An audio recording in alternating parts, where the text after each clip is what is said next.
Es la historia de la evolución humana. Para entender nuestra evolución, es necesario desmitificar una de las imágenes más difundidas e incorrectas, la idea de una escalera evolutiva que sugiere que un chimpancé se transformó gradualmente en humano, pasando por etapas intermedias y jorobadas. Esa imagen incomoda a los biólogos evolucionistas, pues además de que no somos descendientes de los chimpancés, nuestros ancestros tampoco se desplazaban apoyándose sobre los nudillos como lo hacen los chimpancés. Este tipo de locomoción es una adaptación relativamente reciente, al igual que nuestra caminata erguida, y nunca existió una especie que viviera de forma permanentemente encorvada. Humanos y chimpancés son igualmente evolucionados. La evolución no significa progreso, sino cambios a lo largo del tiempo. Compartimos un ancestro común con los chimpancés que vivió hace aproximadamente 7 millones de años. La representación de la escalera sugiere que una especie evolucionó directamente hacia la otra, pero la historia es mucho más compleja, con varias especies de homínidos coexistiendo a lo largo del tiempo. Así como tu abuela no se convierte en tu madre, quien a su vez no se convierte en ti, nuestros ancestros representan solo una de muchas líneas humanas. A diferencia de lo que muchos piensan, nuestra evolución no fue una línea recta. Fue un árbol lleno de ramas y encuentros inusuales. Varias otras especies humanas no son nuestros ancestros directos, sino ramas paralelas. En el árbol de la vida. Cuando visualizamos estas líneas como ramas que se originan de un tronco común, obtenemos una imagen más precisa de la evolución. La idea de la escalera crea una falsa percepción científica y lleva a preguntas como ¿por qué nosotros evolucionamos? ¿Y los chimpancés? ¿No? En realidad, ellos también han cambiado mucho desde nuestro ancestro común.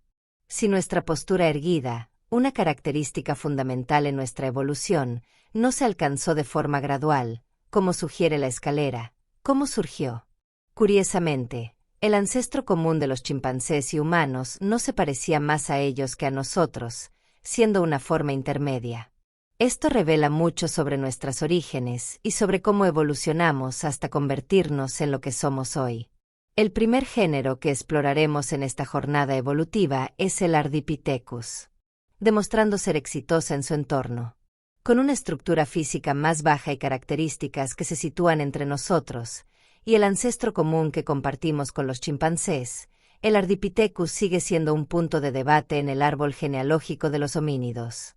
Este género surgió aproximadamente 2 millones de años después de la separación de las líneas humanas y de los chimpancés, y al ser uno de los primeros homínidos con proximidad genética con nosotros, ofrece pistas valiosas sobre la vida del ancestro común entre humanos y chimpancés. Tal vez los primeros humanos hayan evolucionado dentro del propio género Ardipithecus, convirtiéndolo en parte de nuestra línea directa, o bien podría haber sido un grupo hermano que evolucionó en paralelo sin dejar descendientes directos. Por muchos años se pensó que el bipedalismo humano era una adaptación a las sabanas, asociada a la salida de los bosques hacia ambientes más abiertos. Se suponía que caminar sobre dos piernas nos permitía llevar objetos, alcanzar una vista más amplia para detectar depredadores y aprovechar mejor los recursos.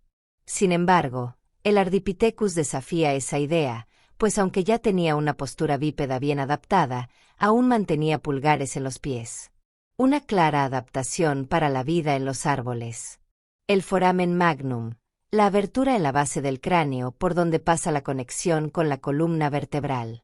Se encontraba en posición central, como en los humanos, y no hacia atrás, como en otros primates cuadrúpedos. Este detalle indica que tanto la postura de descanso como la posición corporal del Ardipithecus eran muy similares a las nuestras. El descubrimiento de homínidos arbóreos bípedos tomó por sorpresa a los paleoantropólogos, pero es una idea que tiene sentido desde la perspectiva evolutiva. Al fin y al cabo, caminar sobre dos piernas no es una exclusividad humana.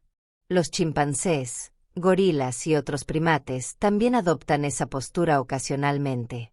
La diferencia es que, para nuestros ancestros, el bipedalismo se volvió más habitual y fundamental. En el caso del Ardipithecus, era un bípedo frugívoro, alimentándose principalmente de frutas, vegetales y raíces. Con la posibilidad de consumir carne esporádicamente, aunque era más presa que cazador, vivía en un mundo repleto de depredadores: leones, hienas, cocodrilos y aves de presa, entre otros. Durante la transición del Mioceno al Plioceno, un punto interesante es que la capacidad craneana del Ardipithecus era menor que la de los chimpancés actuales, lo que sugiere que después de la separación evolutiva los cerebros de los chimpancés también aumentaron. Este descubrimiento contradice la antigua suposición de que el aumento del cerebro fue el punto de partida en la evolución humana. Antes, se creía que el desarrollo cerebral precedía al bipedalismo. Hoy, sin embargo, las evidencias sugieren lo contrario. Pasamos millones de años de pie, antes de que nuestros cerebros comenzaran a expandirse significativamente, mostrando que la evolución es cualquier cosa menos una línea recta y predecible. Entre los homínidos bípedos, el Australopithecus fue el primero en caminar predominantemente sobre dos piernas. Este género es fundamental en la historia evolutiva humana. Se cree que nuestra especie desciende de una de sus variantes, como el famoso Australopithecus afarensis. Presentaban una postura similar a la nuestra, con una columna en forma de S y caderas cortas, pero con menor estatura, entre 1 y 1,40 m, además de un marcado dimorfismo sexual, donde los machos eran considerablemente más grandes. La capacidad craneana de los Australopithecus era un poco mayor que la de los chimpancés, pero aún era solo alrededor del 40% de nuestro tamaño cerebral. La expansión del cerebro fue un proceso que exigió mucha energía, ya que el cerebro es el órgano más hambriento en términos de consumo energético. Este crecimiento fue un desafío especialmente para los mamíferos bípedos, ya que, para caminar sobre dos piernas, hubo una importante adaptación en las caderas, que se volvieron más cortas, limitando el espacio por el cual los bebés pueden pasar durante el nacimiento. El parto humano, entonces, se convirtió en uno de los más complejos y arriesgados entre los animales. En comparación, la mayoría de los mamíferos tienen partos más fáciles, con crías relativamente pequeñas en proporción al cuerpo de la madre. Nosotros, en cambio, damos a luz a bebés grandes y prematuros, consecuencia directa de la interacción entre bipedalismo y crecimiento cerebral, características que moldearon nuestra especie. Para acomodar los cambios evolutivos, los humanos comenzaron a nacer cada vez más temprano en términos de desarrollo. Aunque el periodo de gestación se mantuvo el mismo, esto se dio gracias a la selección de genes que retrasaban el desarrollo, un fenómeno llamado neotenia. Este proceso fue fundamental para nuestra historia evolutiva, ya que significa la retención de características juveniles, uno de los motivos por los cuales los humanos adultos comparten semejanzas faciales con los chimpancés jóvenes, que aún no han desarrollado los rasgos adultos. Por eso, las proporciones faciales humanas, como la forma de la boca, los ojos y el tabaco, maño de la cabeza, recuerdan a las de las crías de primates. Este proceso ayuda a explicar por qué el Australopithecus tenía una apariencia facial similar a la nuestra cuando adoptó la postura bípeda. Sin embargo, los desafíos del Australopithecus iban más allá de adaptarse al bipedalismo. Esto quedó evidente con el descubrimiento de un famoso fósil, el niño de Taun. Encontrado en Sudáfrica en 1924, este fósil de un niño, Australopithecus, revela un raro molde fosilizado del cerebro, una evidencia única en la línea evolutiva humana. El niño de Taun tenía entre 3 y 4 años cuando murió, probablemente capturado por una gran ave de presa. Como indican las marcas alrededor de los ojos y en la parte posterior del cráneo. Esto muestra cuán vulnerables eran las crías, especialmente en un entorno donde incluso los adultos eran presas fáciles. Para protegerse, muchos homínidos permanecieron en los árboles, donde los riesgos eran menores. Pero, a lo largo de los milenios, el clima se volvió más frío y seco, disminuyendo los bosques y expandiendo las sabanas y áreas desérticas de África. Estos nuevos ambientes empezaron a ofrecer recursos más constantes, atrayendo a los primeros homínidos a explorarlos. Este cambio inició la adaptación a un nuevo hábitat, que moldeó a nuestros ancestros durante generaciones. A lo largo de los últimos 7 millones de años, África fue el hogar de varias especies de homínidos bípedos, destacándose el género Australopithecus por su diversidad y capacidad de adaptación. Huellas encontradas en Tanzania son las primeras evidencias directas del bipedalismo, lo que indica que el Australopithecus ya caminaba sobre dos piernas. Sus pies estaban adaptados para caminar y correr, sin pulgares oponibles, una característica fundamental para la vida en las sabanas, donde exploraban una amplia variedad de alimentos gracias a su dentadura omnívora. Marcas en los dientes muestran que se alimentaban de gramíneas, raíces, nueces y, ocasionalmente, carne. Otro aspecto fascinante del Australopithecus es su habilidad con las herramientas. A pesar de tener cerebros relativamente pequeños, probablemente fueron los primeros homínidos en fabricar herramientas de piedra, como las encontradas en Lomekwi, en Kenia. Estas herramientas, aunque rudimentarias, fueron producidas intencionalmente. Y algunas marcas de cortes en huesos de animales, descubiertas junto a fósiles de Australopithecus en Etiopía, indican que estos homínidos pueden haber sido pioneros en el uso de herramientas entre sus semejantes. Durante la era del Australopithecus, varias especies coexistieron. Por ejemplo, las especies Australopithecus afarensis y Australopithecus anamensis. Y hace aproximadamente 2 millones de años, al menos 5 especies de homínidos compartían el mismo periodo. Los géneros Australopithecus, Paranthropus y Homo, mientras que en el sudeste asiático habitaba el Gigantopithecus. El mayor primate conocido, de hasta 3 metros de altura y cerca de 500 kilos, se asemejaba a un orangután gigante y se alimentaba de bambú, como los pandas actuales. Es probable que coexistiera con algunas especies de Australopithecus y Homo durante miles de años. La línea de Australopithecus es central para la evolución de los homínidos, pues dio origen a 2 linajes distintos. Una de esas líneas dio origen al género Homo, mientras que la otra dio origen al género Paranthropus, cuyo nombre significa al lado del hombre.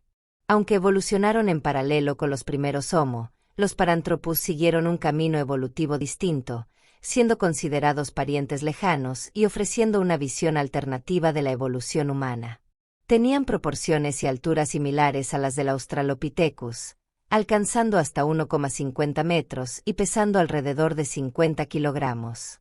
El Paranthropus presentaba características notables, como dientes grandes, mandíbulas anchas, arcos cigomáticos prominentes y una cresta sagital, lo que indicaba una musculatura de masticación extremadamente fuerte. Estas adaptaciones sugieren que su dieta era predominantemente de vegetación fibrosa, que, según análisis de isótopos de carbono y microdesgaste dental, llegaba a representar hasta el 70% de su alimentación. Como este tipo de vegetal es bajo en calorías, el Paranthropus necesitaba una musculatura robusta para procesarlos, compitiendo directamente con otros herbívoros por los mismos recursos. Su rareza y convivencia con otros homínidos hacen difícil saber si el Paranthropus usaba herramientas. Su capacidad craneal era similar a la del Australopithecus, lo que sugiere que podría haber utilizado instrumentos básicos, aunque no hay evidencias concretas. Hace alrededor de 1 millón de años, el Paranthropus desapareció, dejando al género Homo como el único sobreviviente. Las razones detrás de estas extinciones aún se desconocen, pero su ausencia tuvo un impacto profundo, permitiendo que la evolución humana tomara direcciones decisivas. Históricamente, el género Homo se define por el bipedalismo, el uso de herramientas, el control del fuego y la comunicación verbal. ¿Sabías que el uso del fuego podría haber sido uno de los mayores avances que definieron lo que somos hoy? Curiosamente, el fuego y el habla tienen una relación cercana, ya que el uso del fuego pudo haber sido esencial para el desarrollo de la comunicación. Sin embargo, determinar exactamente cuándo ocurrieron estos avances es un desafío, dado el número reducido de evidencias fósiles. Lo que se sabe es que, incluso antes de dominar el fuego, nuestros ancestros se beneficiaban de los incendios naturales. Imagina vivir en una época donde dominar el fuego y la caza podía significar la diferencia entre la vida y la muerte. La introducción del fuego trajo una ventaja significativa en la economía de energía, ayudando a nuestros ancestros a enfrentar los mayores desafíos de la naturaleza. Además de brindar calor, El fuego introdujo una forma de digestión externa, facilitando el consumo de alimentos y reduciendo el esfuerzo digestivo. Así, el fuego no solo calentaba, sino que también permitía una alimentación más eficiente, esencial para el desarrollo del género Homo, y un hito en la evolución humana. El fuego tuvo un papel crucial en nuestra historia, al descomponer las cadenas moleculares de los alimentos, facilitando su digestión y aumentando significativamente la energía disponible. Este aumento de energía fue vital para el desarrollo del cerebro, un órgano con altísimos requerimientos energéticos. Sin el fuego, el crecimiento cerebral humano quizás habría sido limitado. Junto con el fuego, surgieron herramientas y formas de comunicación, permitiéndonos moldear el ambiente. Con herramientas de corte más eficientes, nos convertimos en depredadores adaptables, aunque mantuvimos una dieta variada y flexible, fundamental para nuestra supervivencia. Nuestros ancestros aún conservaban muchas similitudes con Australopithecus y Paranthropus, con quienes coexistieron durante largos periodos. La diversidad de especies gracias. Requiere comprender los procesos que llevan al surgimiento de nuevas especies. Aunque la evolución se asocia frecuentemente con la anagénesis, una transformación gradual de una especie en otra, otros procesos son igualmente importantes. La cladogénesis, donde una población se divide, originando dos nuevas especies, y la anacladogénesis, en la que una parte de la población se aísla y se adapta a nuevas condiciones, emergiendo como una especie distinta sin extinguir a la original. Esto explica la amplia diversidad de homínidos. Al inicio del Pleistoceno. Entre los primeros del género Homo se encuentra el Homo habilis, cuyo nombre significa hombre habilidoso. Con aproximadamente 1,30 m de altura, no sería muy diferente de los Australopithecus, pero presentaba cambios importantes, siendo considerado un fósil de transición que confirma la evolución como un proceso científico.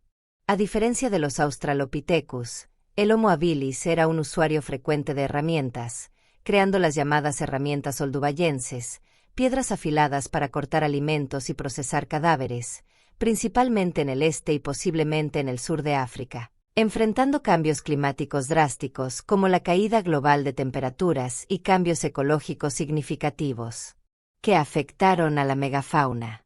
Aunque no nos veamos de esa forma, los humanos también formamos parte de la megafauna.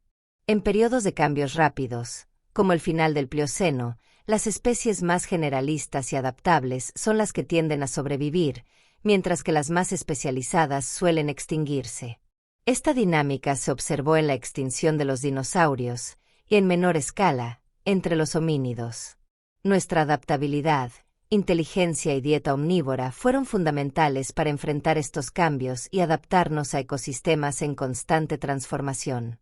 El Homo habilis probablemente fue la especie más inteligente de su época, desarrollando una forma de comunicación más compleja que la de otros homínidos. Aunque aún no disponía de un lenguaje abstracto, es posible que utilizara una combinación de vocalizaciones, gestos y chasquidos para comunicarse, ya que enseñar nuevas habilidades solo mediante la observación sería difícil. Más importante que el tamaño del cerebro fue su organización interna, lo que permitió capacidades diferenciadas. Tenía brazos largos y piernas cortas, lo que indica que, aunque no era muy ágil para recorrer grandes distancias, era un excelente trepador. Habilidad útil para buscar seguridad en los árboles, aunque ya pasara la mayor parte del tiempo en el suelo. El Homo habilis coexistió con una probable especie descendiente, el Homo erectus. Con un cerebro mayor y rasgos más rectos, el Homo erectus era notablemente más alto, midiendo entre 1,60 m y 1,80 m, y poseía proporciones corporales similares a las nuestras, con brazos y piernas bien equilibrados. Considerado a menudo como el primer humano propiamente dicho, el Homo erectus tenía una nariz larga, adaptada a entornos secos y abiertos. Surgido hace aproximadamente 2 millones de años, coexistiendo con todas las demás especies conocidas del género Homo. El Homo erectus, posiblemente una evolución de una población de Homo habilis, es visto como un eslabón que originó varias especies humanas modernas, con una impresionante capacidad de adaptación. El Homo erectus fue el primero en expandir su territorio significativamente. Esta habilidad para explorar nuevos territorios y hábitats facilitó el surgimiento de subpoblaciones que dieron origen a especies distintas. La ingeniosidad del Homo erectus es evidente en su distribución geográfica, existiendo indicios de que llegó a islas del sudeste asiático, lo que sugiere una posible habilidad de navegación, tal vez con balsas hechas de madera o bambú. Aunque estas embarcaciones se han perdido con el tiempo, su creación requeriría un nivel avanzado de comunicación y cooperación.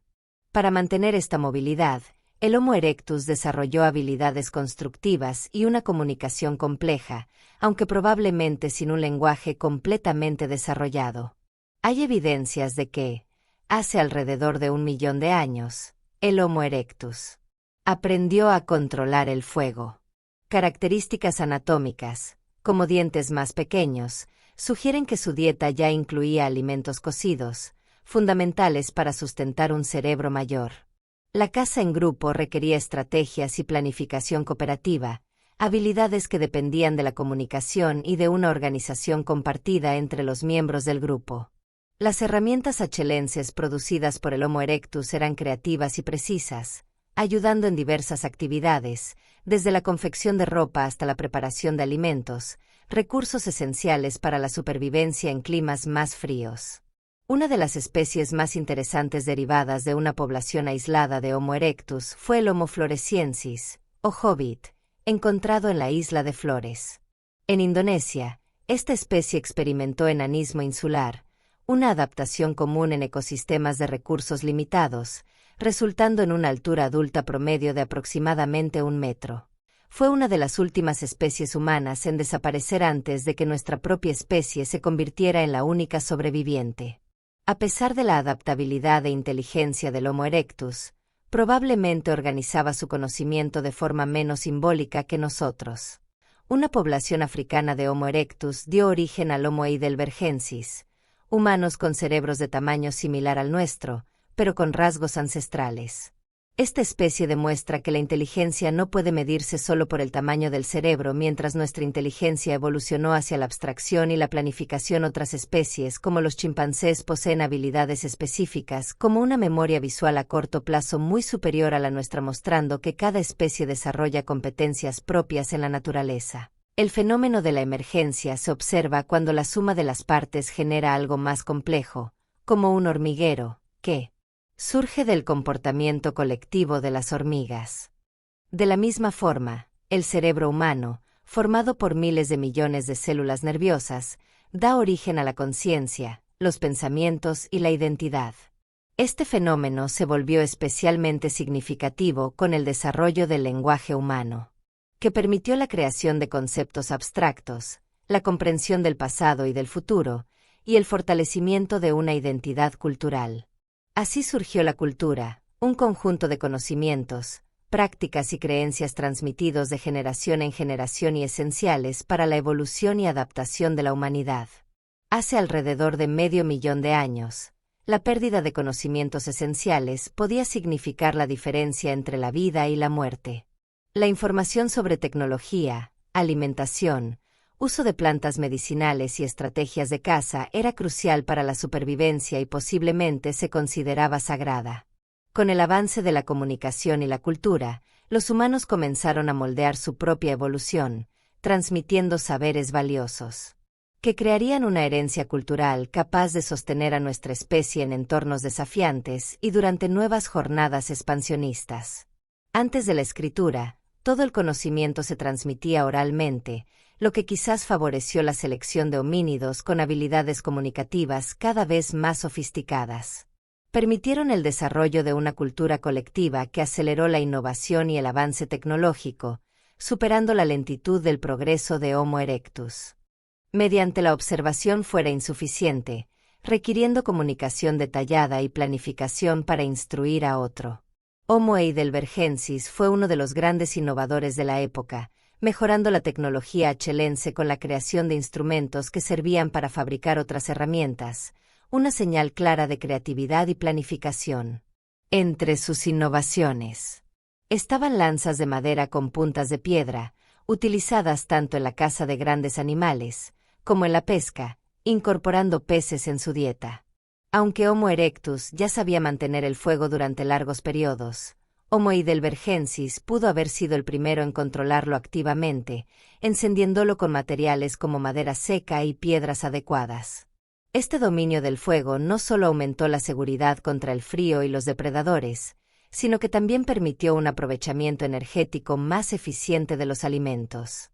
Aunque no eran exclusivamente carnívoros, estos humanos centraron muchos de sus esfuerzos tecnológicos en el desarrollo de armas de caza para grandes presas. En grupo, cazar un mamut en lugar de presas pequeñas era más ventajoso. La anatomía de los hombros y la cintura escapular de los humanos modernos probablemente evolucionó para facilitar el lanzamiento, una habilidad que nos diferencia de otros grandes simios y que permite la caza con precisión y fuerza a grandes distancias. La razón de la pérdida del vello corporal humano sigue siendo un tema de debate. Curiosamente, tenemos una cantidad de folículos similar a la de los chimpancés. Lo que cambió fue el grosor del vello. Existen varias hipótesis sobre esta adaptación.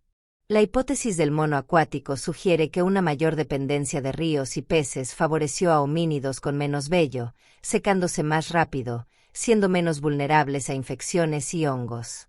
Otra teoría sugiere que los individuos más peludos podrían quemarse fácilmente al manejar el fuego.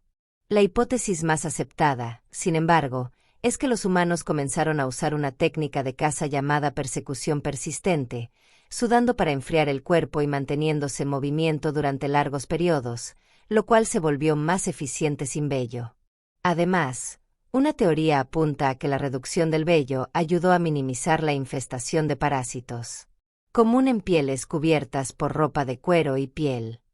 En el árbol evolutivo, Homo heidelbergensis ocupa una posición compleja. Por su amplia distribución geográfica y variación genética, es difícil determinar los límites precisos entre esta especie y las que se originaron de ella. Distribuidos por África, Europa y Asia, estos grupos se diversificaron con el tiempo dando origen a varias líneas evolutivas. Homo heidelbergensis representa un punto de ramificación importante en el Pleistoceno, originando varias especies, entre ellas Homo sapiens y los neandertales. Homo neanderthalensis, la especie extinta más conocida entre los humanos ancestrales, es muchas veces retratada de forma simplista, pero los neandertales eran altamente sofisticados, compitiendo con Homo sapiens en diversas áreas. Fue la primera especie humana extinta descrita por la ciencia, nombrada a partir del Valle de Neander en Alemania. El descubrimiento de los neandertals en el siglo XIX estuvo inicialmente rodeado de interpretaciones eurocéntricas que veían a Europa como el posible eslabón perdido entre humanos y simios. Esta perspectiva coincidió con intentos de justificar la esclavitud y la colonización de pueblos africanos e indígenas, promoviendo durante un tiempo la idea de que la evolución humana había comenzado en Europa. Sin embargo, la ciencia reformuló esta visión, reconociendo a África como la verdadera cuna de la humanidad. Aún así, esta narrativa muestra el impacto que las creencias sociales y los paradigmas de la época tuvieron sobre las interpretaciones científicas. La idea de que la humanidad tuvo sus raíces en África era algo impensable para los primeros paleoantropólogos en esa época. Se creía que los rasgos de homínidos más evolucionados estarían en Europa y el descubrimiento de los neandertales reforzó esta visión. Con cuerpos robustos, bajos y musculosos, además de una estructura en forma de barril, los neandertales pesaban más y tenían cerebros más grandes, en términos absolutos, que los nuestros. Sus cráneos, alargados y voluminosos, con forma de balón de fútbol americano, albergaban el cerebro más grande entre los homínidos. Sin embargo, el tamaño por sí solo no define la inteligencia, y la forma cerebral de los neandertales revela una cognición comparable, aunque distinta a la nuestra. Poseían lenguaje, creaban adornos e instrumentos musicales, enterraban a sus muertos con rituales y dominaban el fuego, demostrando una rica vida cultural y tecnológica. La mayor prueba de nuestra conexión con los neandertales está registrada en nuestro ADN. Estudios genéticos indican que cerca del 3% del ADN de las poblaciones no africanas es neandertal, mostrando que hubo cruces entre Homo sapiens y neandertales cuando nuestros ancestros migraron fuera de África y encontraron a estos grupos en Europa, Oriente Medio y Asia.